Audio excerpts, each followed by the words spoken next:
Meu nome é Gisane, Gisane Dinoute, eu sou casada com Leonardo, estou tão feliz de estar aqui, olha, pela primeira vez nessa configuração, meus filhos, Mateus, Lucas, minha nora, Júlia, e aqui diante de vocês para compartilhar um pouco do que eu estudei sobre a Amy Carmichael.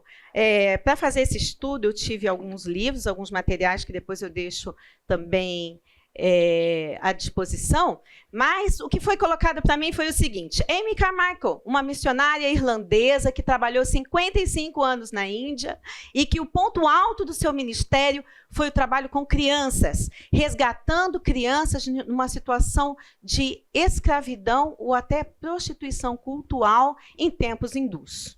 Então, quando eu olhei isso, eu fiquei muito impressionada com a possibilidade de estudar essa personagem, essa pessoa mesmo. E o livro mais conhecido dela foi escrito por uma autora que eu amo, que é a Elisabeth Elliot. Tá? Então, foi a partir dessa chamada que eu acabei escolhendo estudar a Amy Carmichael. Então, a Elisabeth Elliot é aquela que também foi missionária, esposa do Jim Elliot, e que ele morreu quando estava em missões aos indígenas Aucas, no Peru. Então, essa é uma outra história fantástica, mas não é a nossa de hoje. A Elisabeth Elliot foi muito influenciada pelo estudo e inspirada pela vida da Amy Carmichael. Então, a Elisabeth Elliot mergulhou em cartas, entrevistas com familiares, né, com pessoas que ainda mantêm o trabalho da Amy Carmichael na Índia e em outros lugares, e ela fez esse livro que eu vou te dizer. Não é só um livro biográfico, é uma inspiração, porque você tem aspectos culturais e espirituais muito bem detalhados aqui. É muito bem comentado. Então, esse é um livro que vale a pena. Eu vou chamar também de referência 1. A referência 2, tá, que eu coloco entre parênteses, porque às vezes eu vou citar ao longo do estudo, é esse outro livro aqui. Ele é mais simplesinho, mas ele é muito prático. Se você quiser ler num dia só uma biografia, porque é uma escrita bem fluida, cronológica, linear. Essa autora é um casal de autores, eles têm mais de 100 biografias de heróis da fé. Eu até fiquei interessada em ter, né, outras biografias deles, e a editora é do Russell Shedd Editora, tá? Então, vale a pena também, uma leitura muito simples, fluida, você lê rapidinho. O da Elisabeth Elliot, não. Ele mexe com você senta, pensa, pega de novo, vai e volta ao livro, então a leitura é diferente e também vale muito a pena. Então, essas foram as duas bases. Não falei de uma terceira, que eu quero trabalhar ainda com as crianças lá do Semear, Soraya. Esse aqui foi da APEC.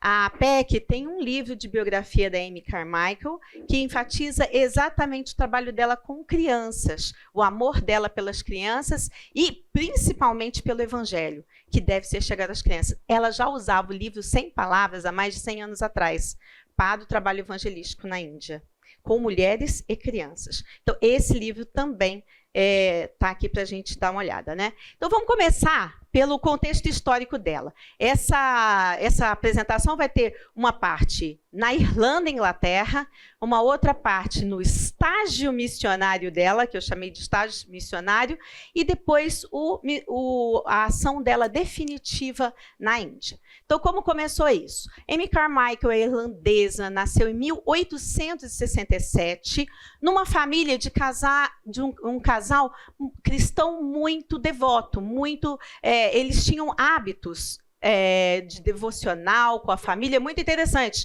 Tocava-se o sininho 5 da manhã para a leitura bíblica. Era café da manhã e em seguida a leitura bíblica para os 7 filhos. Então, leitura bíblica, oração, era prática espiritual constante naquela família. E eles tinham boa condição financeira. A casa deles era uma das 3 casas melhores naquela vilazinha lá no norte da Irlanda, perto do mar, né? Então, uma vida muito tranquila. Ela teve bem estruturada a fase inicial da vida dela. O pai dela até conseguiu mandá-la para uma escola particular, um internato, ela e os 2 irmãos, os 3 mais velhos. Só que a vida começou a ficar difícil. O pai dela era dono de moinho e com a queda no preço do trigo, e a concorrência com outros vendedores, e caiu tanto a renda deles que ele realmente foi à falência.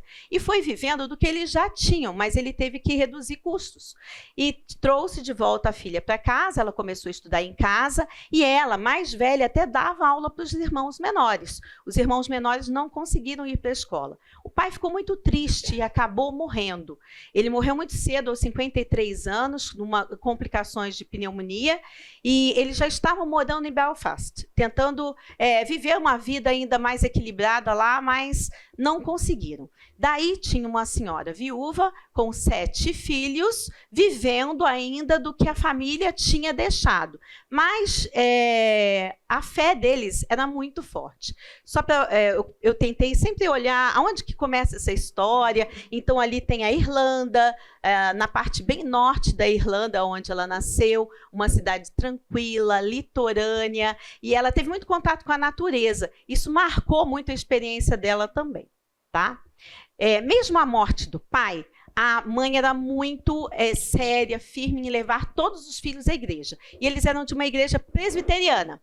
Então, eles iam todo domingo à igreja, a mãe arrumava seus filhos, levava com toda atenção para a igreja. Num desses domingos, aconteceu a primeira vez que a Amy teve um chamado. E ela fala, no relato dela, que ela ouviu uma voz, né, ao passar por uma situação, uma experiência que ela estava um pouco constrangida. E qual foi essa experiência? Ela estava caminhando com os irmãos, logo depois do culto, todos bem vestidos. Lembre-se que ela ia para uma igreja, que hoje, eu até vi fotos dessa igreja, é a primeira igreja mesmo presbiteriana de Belfast, e eles tinham, assim, uma condição muito boa nessa igreja, era tudo muito bonitinho, arrumado, era de uma classe social boa. E eles, voltando da igreja, a Amy e os seus 2 irmãos mais velhos encontraram uma senhora mendiga, esfarrapada, carregando um grande saco com madeiras, com lenha. E ela estava curvada, andando, tropeçando, e eles ainda pensando na mensagem, pensando no que... Eles nem pensaram muito, foram lá e ajudaram aquela senhora. Um irmão carregou o saco, e os outros 2, né, a Amy e o outro irmão, começaram a segurar essa senhora pelo braço. E ao caminhar, eles começaram a perceber que as pessoas que estavam vindo da igreja a pé também começaram a olhar para eles, olhar de forma estranha. Ou pelo menos a Amy sentiu isso.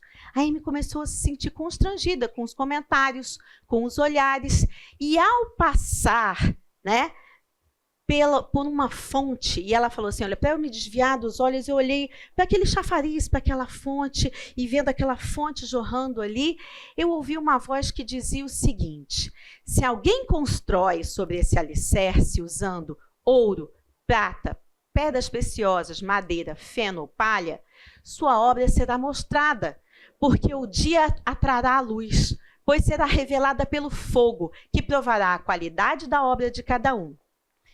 Se o que alguém construir permanecer, esse receberá recompensa. Eu destaquei em vermelho o que ela realmente lembrou. Eu copiei o versículo inteiro, mas ela lembrava sempre ouro, prata, pedras preciosas, madeira ou feno. Uma hora tudo será testado, passará pelo fogo. Aquele o que subsistir ao fogo, o que for revelado pelo fogo, e permanecer, esse receberá a recompensa. E ela chegou em casa com essa mensagem em mente, e ela começou a orar muito, e ficou pensando o que isso significa. Então, logo depois do almoço, ela passou a tarde pensando nisso, ela pensou o seguinte, ela tinha 17 anos. Tá? Era uma menina de 17 anos voltando da igreja. E ela começou a pensar o seguinte: eu preciso pensar no que eu estou fazendo da minha vida, porque se eu estou em Cristo, se minhas obras estão fundamentadas em Cristo, elas terão que ter qualidade. E não importa quem olhar para mim, não importa o pensamento das pessoas, importa o que Deus pensa sobre mim. E foi a conclusão que ela teve dessa experiência. E ela relata outras vezes em sua biografia essa experiência, esse contato. Ok. E daí por diante, ela mudou. E as irmãzinhas dela começaram a falar, a Amy animada. Olha lá os entusiasmos de Amy, porque Amy começou a tentar fazer muita coisa. A Amy Carmichael estava ajudando já a mãe dela com serviços de casa, porque o pai havia morrido, eles tinham menos empregados, eles não tinham mais empregados, e ela começou a ajudar em todas as tarefas, mas também ajudava em cuidar dos irmãos, e ela criou uma revista para brincar com os irmãos. A revista se chamava Scraps. E nessa revista, ela incentivava eles a escreverem pequenos artigos e publicar. E depois ela passava tudo a limpo, era uma revista manuscrita. E era algo que ela publicava semanalmente com as atividades, receitas, tudo que uma revista pode ter. Era uma atividade que ela fazia com os irmãos. Isso é interessante porque ela vai manter esse hábito de escrita ao longo da vida. E ao longo da vida ela vai ser chamada até de missionária repórter, porque ela tanto escrevia sobre o que ela vivia, ela tinha esse hábito de escrever, e ela manteve essa revista Scraps com os seus mantenedores e apoiadores no campo missionário, que ela levou a vida inteira esse hábito de dizer o que está acontecendo e interpretar todas as coisas que acontecem pelo olhar espiritual também, dizendo o que Deus está fazendo através dessa obra. Ok, então essa começou lá, 17, 18 anos. E aos domingos à tarde, ela começou também a contar histórias. Não tinha uma EBD para crianças, eles iam à igreja pela manhã e à tarde ela fazia um estudo bíblico com os irmãos dela. Eram muitos, né? E chamava os amiguinhos. E com isso ela começou a ter um estudo bíblico em casa, com crianças, contando histórias bíblicas, e a mãe fazia limonada e chamava as crianças da vizinhança. Depois ela fundou um clube, aos sábados pela manhã, se chamava Vigílias da Manhã. E nesse clube, para pertencer a esse clube, você tinha que fazer um pacto. Fazer seu devocional todos os dias. E as crianças que todos os dias faziam um devocional, no sábado, compartilhavam o que tinham lido da Bíblia, o que tinham aprendido. E a Amy dava prêmios, fazia atividades dinâmicas sábado de manhã. Então já tem atividade sábado de manhã com crianças, domingo à tarde, e as coisas continuaram. Ela também começou a ajudar uma amiga dela que trabalhava com meninos que trabalhavam em fábricas, na segunda-feira à noite. Ela ia lá para dar aulas de leitura, reforço escolar mesmo para esses meninos, porque eles não iam para a escola. Naquela época de grande pobreza e dificuldade, era muito normal que adolescentes trabalhassem 12 horas por dia. Após esse horário, ela ia até lá e fazia com essa amiga dela encontros e dava reforço escolar. E terminava com o culto da boa noite. E tudo a Amy gostava de inventar um nome. Então, era Vigílias da Manhã, culto da boa noite. E assim foi. A amiga dela, o pai dela era um médico que também fazia assistência social numa favela, naquela região lá de Belfast. E era aos sábados. Pela primeira vez, a Amy encontrou umas mulheres chamadas, tinham um apelido de Shawlies. Shawlies, gente, vem da palavra que a gente usa, chale. Né? Usaram um chale.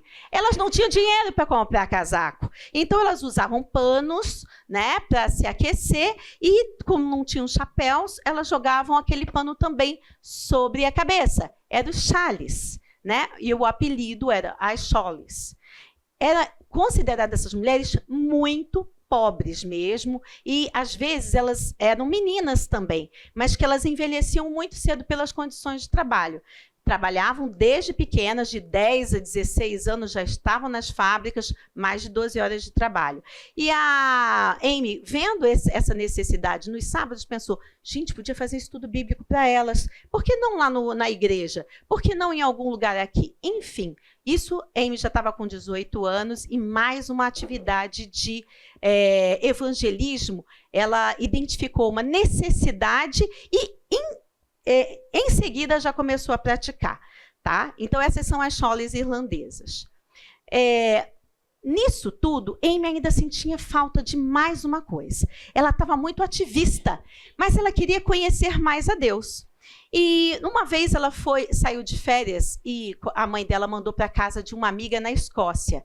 E essa amiga tinha o desejo de visitar umas reuniões que estavam acontecendo naquela época, que eram as reuniões de Keswick. Keswick é uma cidade na Inglaterra, mas que começou ali um movimento que chegou em vários lugares. Era a busca por santidade, conhecer mais a Deus, fervor missionário, aplicar o evangelho no dia a dia. Tá? Então, esses movimentos com essa busca por avivamento, já houve assim, alguns naquela região, mas esse da reunião de Keswick foi o que a Amy Carmichael conheceu. E o interessante é que nessas reuniões, ela novamente se sentiu chamada, ela ouviu uma voz. E nessa voz ela sentia assim, guarda-nos de cair. Foi a outra palavra que ela guardou. A primeira era para provar as suas obras. A segunda é para não cair. Porque esse ativismo todo, esse envolvimento em ações sociais, talvez não fosse o que realmente Deus gostaria dela. Talvez não a levasse a um aprofundamento no conhecimento de quem é Deus. E ela colocou muito na mente dela esse tema, guarda-nos de cair. E ela conheceu uma pessoa que a gente não vai ver hoje aqui, mas estará com certeza gravado depois, Hudson Taylor. Tem algum outro professor nesse momento que está dando essa biografia. Ele foi um missionário que trabalhava nas missões para o interior da China. E ela conheceu ele lá. Lógico que ela ficou assim, encantada, apaixonada. Ela falou, talvez seja isso, o que Deus está me chamando é para algo a mais. E ela sentiu um desejo missionário. Mas ela continuou no trabalho dela, buscando a Deus e trabalhando ao mesmo tempo. Ela, após 2 anos de trabalho com as Shawleys em Belfast, ela já estava com 400 mulheres frequentando o salão da igreja presbiteriana de lá. O que aconteceu? As pessoas começaram a se sentir incomodadas, porque as Shawleys eram mais barulhentas, tinham outro contexto cultural, usavam o salão da igreja o tempo todo, faziam reuniões sociais, corte, costura e outras coisas. E aí começaram a se sentir meio invadidos. Não estava uma situação muito confortável. O que a Amy pensou? Vamos ter que achar um lugar para elas. E ela começou a orar, orar, orar. E ela tinha essa coisa de não pedir dinheiro a ninguém. Mas ela falava com tanto entusiasmo daquilo que estava acontecendo, que pessoas se sentiam movidas a cooperar. E foi assim que uma mulher falou assim, eu ajudo você nesse trabalho. E ela já tinha visto numa revista que dava para fazer galpões de ferro, ou estanho, né? E ela falou, eu quero isso aqui. Ela viu na revista, eu quero isso. Isso é acessível, eu consigo um lugar e monto. E assim ela conseguiu montar esse galpão, que ela deu o nome de Salão Bem-vindo.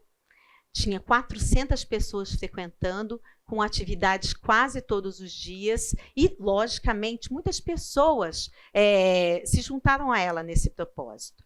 Com essa experiência, ela acabou entendendo como Deus age. Ela tinha aqui, nessa época, 20 anos de idade. E ela escreveu várias coisas. Eu só copiei esses 3 princípios. Ela falou o seguinte, a obra para a qual queremos dinheiro é uma obra escolhida de Deus para nós ou é uma nossa obra escolhida para Ele?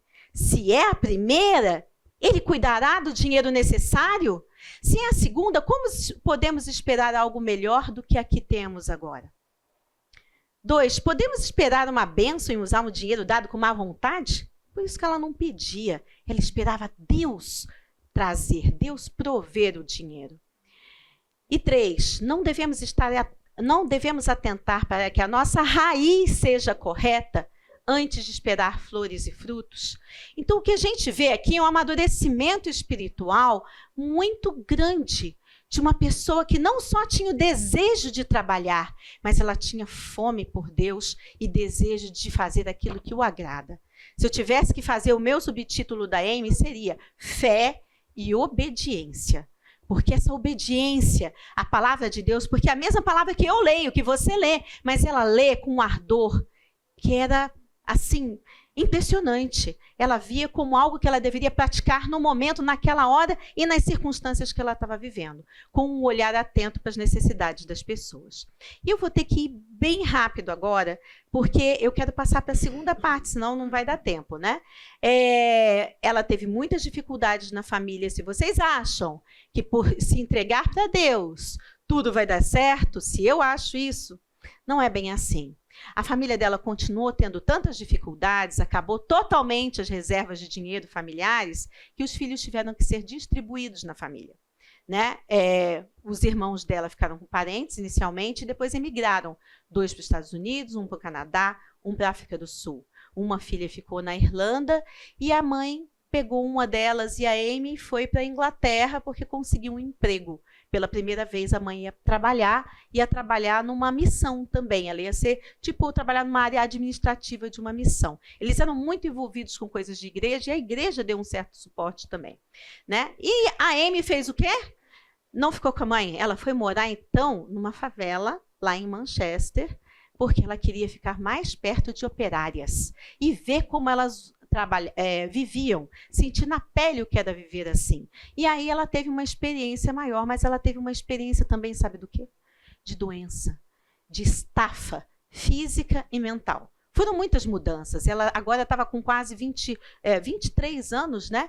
Eles não sabiam diagnosticar direito, mas chamavam tudo de nevralgia, doença dos nervos, fraqueza interna.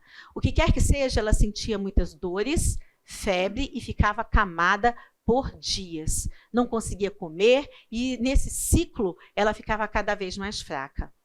Eles conheciam, a família conhecia um senhor que era bem proeminente naquela convenção de Keswick, um senhor chamado Robert Wilson. E esse senhor, quando soube que a Amy estava doente, falou: venha morar na minha casa. Porque naquela época o tratamento para esses tipos de dores era mudar de ares.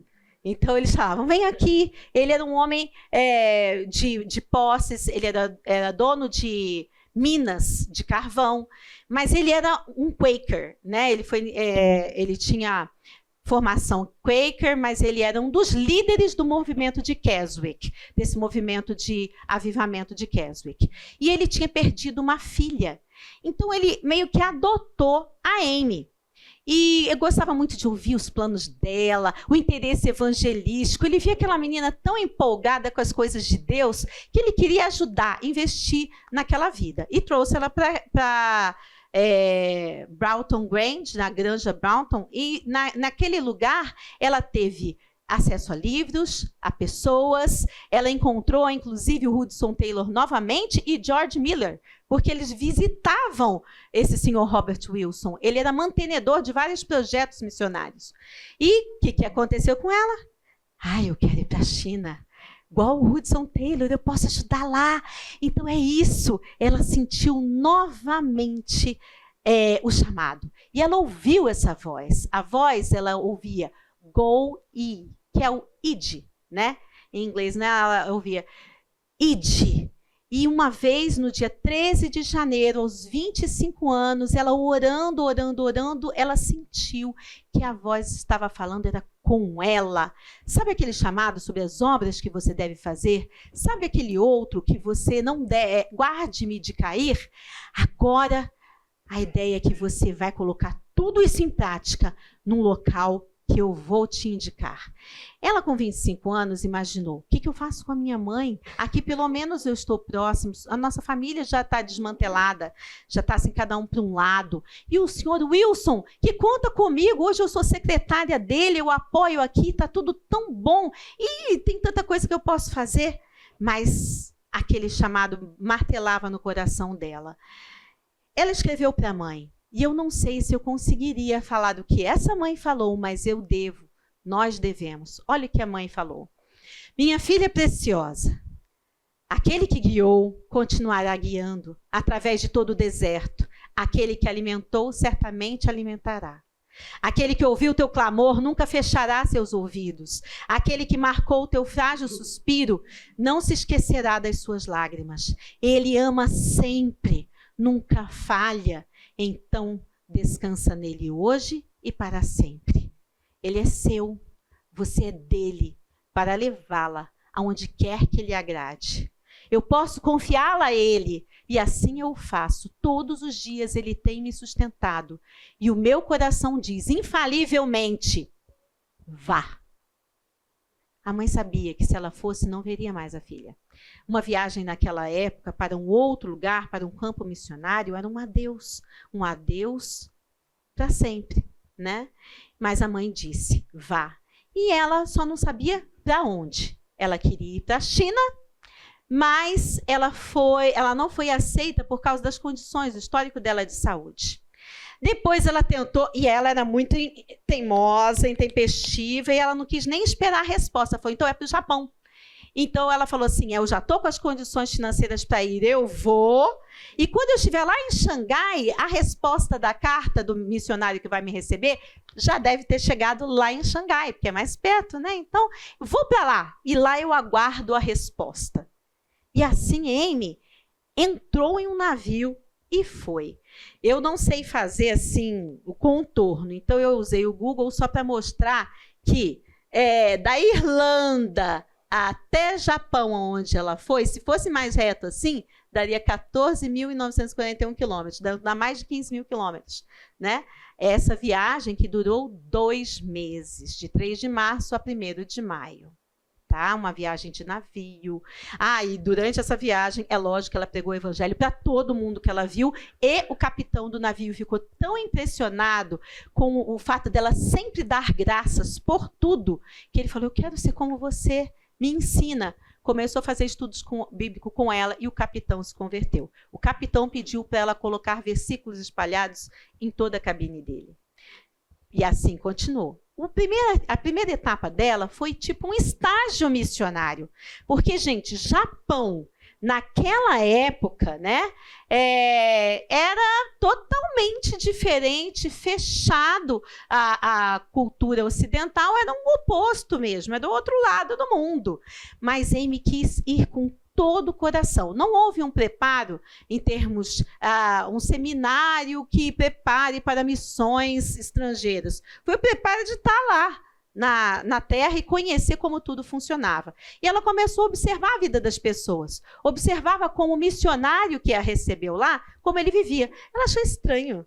Parecia que ele vivia em 2 mundos. Dentro da casa dele era o chá inglês com o dedinho assim, virado para cima, tomando só. Ela fala isso, né? Com todos os trejeitos de um britânico. E do lado de fora, a comida era diferente. Roupa e cultura, e era aquilo que ela queria. Como você aproximar esses 2 mundos?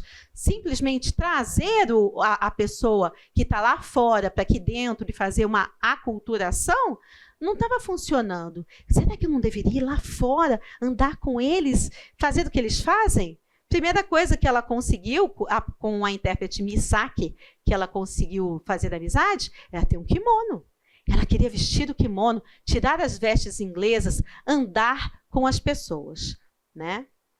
E ela também observou uma coisa bem interessante, essa coisa de pegar o concreto. Ela não gostava de usar figuras de Jesus, porque uma criancinha virou para ela e falou assim, eu sei quem ele é. Esse aí é o Deus dos estrangeiros, né? E começou a achar que Jesus era exatamente daquele jeito, daquela figura pintada pelos ingleses. E ela falou assim, não é esse tipo de imagem que eu quero que essa criança tenha de Jesus. E aí ela usou o livro 100 palavras, ela tentou fazer abordagens mais conceituais e contar histórias, falar narrativas das histórias de Jesus, sem muito apoio de imagem, para não fixar imagens que fossem estereotipadas do Evangelho. E foi nesse momento também, ela já estava aqui com 26 anos. Ela começou a se sentir sozinha. E ela orou. Eu devo me casar? Devo orar por casamento? Devo orar para ter alguém? Ela sentiu paz. Ela descreve nas suas cartas, né, que não, que Deus é o suficiente, que quem confia em Deus nunca ficará solitário. E nunca mais tocou no assunto. A única vez que ela tocou no assunto de casamento em suas cartas foi nesse estágio aí no Japão. Nunca mais ela falou sobre isso, e a vida dela foi sempre dedicada exclusivamente a Deus. Até 10:10? Tá. E, gente, eu vou ter que passar, e eu fiz muitas pesquisas, toda hora eu olhava no livro, eu procurava assim, no mapa, e eu queria ver onde que essa cidade, onde era outra, será que tem alguém lá? Eu achei essa foto, assim, numa província chamada Hirose, e provavelmente é ainda fruto daqueles 100 anos atrás. Por quê? Porque as experiências que ela teve lá foram muito intensas, de oração e de ver Deus trazer primeiro um convertido, depois 2 convertidos, depois 4 convertidos e 8 convertidos. Eu tenho que falar bem rapidinho, né? Mas foram experiências incríveis com Deus de oração e de ver Deus agir no meio daquele distrito. E anos depois, 14 anos depois, um outro missionário viu lá e tinha cristãos ainda naquela província falando, eu conheci Amy Carmichael, foi através dela que eu ouvi de Cristo pela primeira vez. Aí eu falei, será que tem alguma coisinha? Achei essa igreja anglicana, pequenininha, ainda hoje, lá na mesma cidade. E ela passou mal. Ela voltou a ter aqueles problemas físicos que ela tinha de nevralgia e sentindo dores, e ela teve um desmaio. Todos os missionários falaram assim, olha, você não dá para ficar aqui, vai para a casa que tem apoio aos missionários chineses, fique lá, e depois você melhorando, volte. Só que chegou nessa casa de apoio em Xangai, não tinha vagas, ela teve que ir para o Ceilão. E do Ceilão aconteceu uma outra coisa. Ela soube que o senhor Wilson, aquele que foi como um pai adotivo para ela, teve um AVC. Então, ela, muito impetuosa ainda naquela idade, 26 anos, ela estava ainda naquela auge dos rompantes dela, o que ela fez? Pegou um navio e voltou. Só que ela ainda estava muito doente, e ela nem se lembra direito da viagem, porque de tão doente, outras pessoas tiveram que ajudar ela a tirar de um navio para outro e colocar depois, quando chegou na França, ela foi de trem até que ela chegou à Inglaterra de novo. Gente, ela quase morreu nessa viagem de volta, mas chegou. Chegou lá e ainda conseguiu ver o senhor Wilson no Natal daquele ano. Foi o fim de um período. Ela achou que nunca mais veria a mãe, nunca mais veria o senhor Wilson, mas viu. E ela aproveitou o descanso para fazer a primeira escrita de livro dela. Ela escreveu um livro chamado Terra do Sol Nascente. Não tem em português, mas ele tem em PDF em inglês, que é fácil de ler, e o audiolivro dele é muito difícil. Eu não consegui entender direito, não. Mas eu não consegui, estava bem difícil. Mas a leitura ainda é bem fácil. E eu tenho todos os links, eu coloquei no final aqui também, tá? Esse texto, eu acho que se alguém tem algum interesse de saber de cultura indiana, sabe? E o hinduísmo, não pelo... Não, esse aqui é japonês. Cultura japonesa e o budismo no Japão, pelo olhar de alguém que viveu lá, esse daqui é interessante. Até desenhos ela fez. Ela fez um outro também que é sobre cultura indiana. Estava já confundindo. Um chamado inescapável. Aquele id, mesmo ela de volta à Inglaterra, ele não parou de ressoar nos ouvidos dela. E ela recebeu uma carta de uma amiga que era enfermeira na Índia. E ela pensou, pode ser lá é mais perto, é uma colônia britânica, posso ter mais acesso à ajuda se eu precisar e ficar doente. Se eu não consigo ficar no Extremo Oriente, quem sabe na Índia? E ela foi para a Índia. Foi a sua última viagem oceânica, porque Amy Carmichael nunca mais voltou para a Inglaterra. Aos 26 anos ela foi e nunca mais voltou. Tá? Não vou falar sobre a Índia. O Império Britânico ali era bem mais do que a Índia. É na região do Paquistão, Bangladesh, Mianmar. Tudo ali, esse mapa aí mostra um pouquinho do Império Britânico. Ela fala muito sobre isso nos seus livros. Fala sobre qual era a característica da religião e da religiosidade das pessoas lá na Índia. Ela fala que aquele cristianismo inglês estava longe de ser efetivo, porque também estava muito distante da cultura e do povo. Ela é muito tolerante com práticas idólatras, com as castas indianas, e o cristianismo não fazia muita diferença. Era aqui tá a igreja dos cristãos e praticava a sua liturgia e pregava o evangelho, mas para atingir aquele que estava lá de fora, era uma distância muito grande. Então, o que ela aprendeu no Japão e ela coloca em prática na Índia? Ela se torna uma nativa. Ela veste o sari. Ela pintou até o rosto dela com café e chá para parecer mais morena. Ela se arrumava toda e ela tinha uma coisa, ela tinha olhos castanhos, ela não tinha olhos azuis. E pela primeira vez ela agradeceu a Deus por ter olhos castanhos e ela tentava se infiltrar nos templos, porque ela não aceitava aquela conversa de que o hinduísmo é paz e amor. Tá? Ela via na vida das pessoas marcas de escravidão, de abuso, mulheres sendo muito maltratadas, mulheres e crianças. Ela achava que tinha alguma coisa muito errada na prática religiosa efetiva. E ela se infiltrou nos templos para ver como isso acontecia. Tá? E ela teve o apoio de uma pessoa muito importante, Thomas Walker. Ele era só 6 anos mais velho que ela, um homem bravo, forte de temperamento, igualzinho a Amy. E os dois se deram bem. Ele era casado, ele trouxe ela para morar com a família dele e eles conseguiram trabalhar juntos. Thomas Walker atendendo a homens e ela a mulheres e crianças, né? E ele ajudou muito ela a aprender o Tamil, que é a língua do sul da Índia, aonde Amy trabalhou, e ele ajudou muito ela nessa coisa de entrar no meio do povo, porque ele era desses. Ele não era um missionário de ficar dentro da igreja, ele queria evangelizar, ele tinha tendas, e eles tinham essa prática. Olha o evangelismo pessoal, como eles faziam. Quer ver? Eu vou passar mais um pouquinho à frente. O método de trabalho deles era aproveitar todas as oportunidades. Conversa no mercado, conversa aqui, todas as oportunidades. Criar oportunidades. Eles acampavam perto de aldeias e começavam a cantar ao ar livre. As pessoas paravam, queriam saber. Olha lá os estrangeiros, o que eles estão falando? E fala de Jesus, apresenta o evangelho o tempo todo. E ela contando histórias para mulheres e crianças. E depois marcavam horários para visitas. Olha, a gente pode ir lá na sua casa, hein? A gente pode falar com você melhor depois. Então, com isso, eles moraram também nessa vila, Panay Vilai. A Amy também tinha um trabalho de discipulado. Ela caminhava com mulheres indianas e ajudou. E ela gostava de dar nome para tudo. O grupinho dela de discipulado ela chamou de grupo estrelado ou aglomerado cintilante. Tem essas duas traduções aí, né?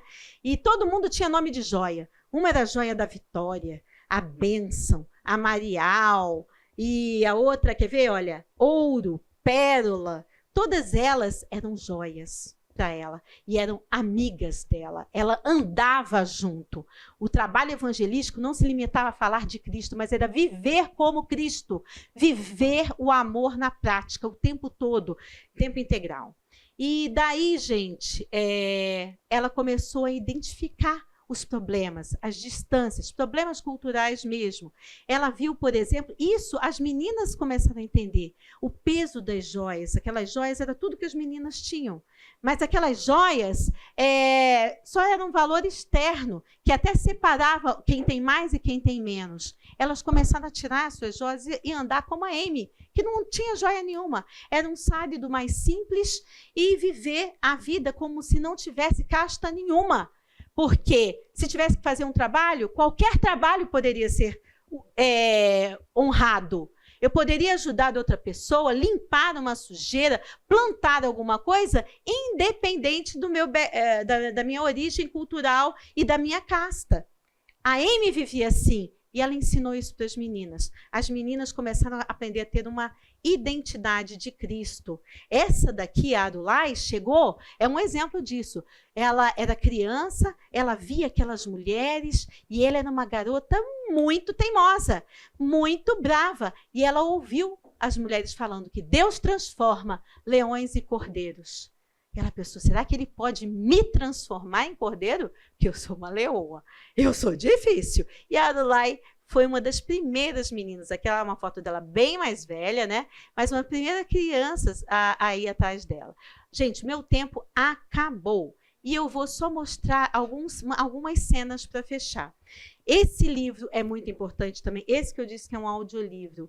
Quem quiser conhecer sobre práticas hinduístas que até hoje estão na sociedade, porque o sistema de castas foi banido legalmente em 1950 da Constituição, mas ele ainda marca as relações sociais na Índia. Né? E ela fala muitas coisas sobre o hinduísmo, também o aspecto muçulmano, tá? E a convenção dela até não queria publicar inicialmente esse trabalho. Por quê? Porque poderia causar uma saia justa com a coroa britânica e tudo mais, mas ela publicou assim mesmo. E ela era a mãe que roubava crianças. Eu vou ter que passar tudo isso. Essa é uma história interessante. Falavam assim, ela rouba crianças. Não, ela não rouba crianças. Ela contava a história de Cristo e as crianças eram atraídas a elas. As crianças fugiam de suas casas, fugiam para ficar com ela. Eu quero que você seja minha ama, minha mãe. E essa ama, né, tem histórias fantásticas de como crianças vieram até ela. Mas isso aqui, olha, ela já estava com 42 anos. Ela teve toda uma trajetória da sua juventude que ela entregou a Deus, da sua impulsividade e do estágio inicial lá no Japão e depois na Índia também com o evangelismo pessoal. E depois ela se tornou essa mãe de muitas crianças. Foram 700 crianças na época de pico que ela conseguiu trabalhar num local que foi dado por Deus também. Essa comunidade Donavur era uma aldeia que já tinha sido meio abandonada, tinha sido usada por cristãos anteriormente e depois foi repovoada com o trabalho da Amy e do Thomas Walker, né? Que também era parceiro dela, mas ele morreu muito cedo, com 53 anos. Essa é uma das últimas fotos que se tem da Amy, porque a vida dela foi de entrega, dedicação, obediência e sofrimento. E o que aconteceu com ela? Ainda houve dor e ainda houve obediência e fé. Ela sofreu um acidente, caiu num buraco, quebrou a coluna, assim, trincou a coluna, quebrou a perna e ela ficou paralítica por 20 anos. Aos 63 anos, quando estava no auge do orfanato que ela administrava, com todo mundo trabalhando lá, ela teve esse acidente. Não podia sair do quarto, mas foi nesse momento que ela escreveu mais 13 livros. Ela passou a ser uma escritora prolífica e orando demais por todo o trabalho. Até que um dia ela também entrou no Jardim do Senhor. Jardim do Senhor foi uma das primeiras coisas que ela construiu. Foi o cemitério dentro dessa aldeia, porque muitas crianças morriam, cólera, tifo e outras doenças. E ela, aos 83 anos, entrou nesse Jardim do Senhor. Ela não queria que tivesse uma lápide, mas colocaram uma pedra lá, com um nome, Ama, mãe. Ela foi mãe para muitos. Essa comunidade existe até hoje. E ouvir a voz dela, naquele hino que eu toquei logo no início, me emociona, porque a obra dela ainda ressoa nas vozes de muitos indianos. Vale a pena conhecer mais, tem textos, imagens e músicas, e orem por isso também. Eu vou deixar nessa apresentação 3 motivos de oração. Um deles é que a gente também seja aberto para uma chance de morrer. A Chance to Die, que era o nome desse livro aqui, o nome dele é em inglês. É uma chance para diminuir, sofrer e entregar, a exemplo de todos esses testemunhos de obediência que a gente vai ouvir hoje. Tá bom? Não vamos orar, porque agora vocês perderam 4 minutos do intervalo. E aproveitem a próxima.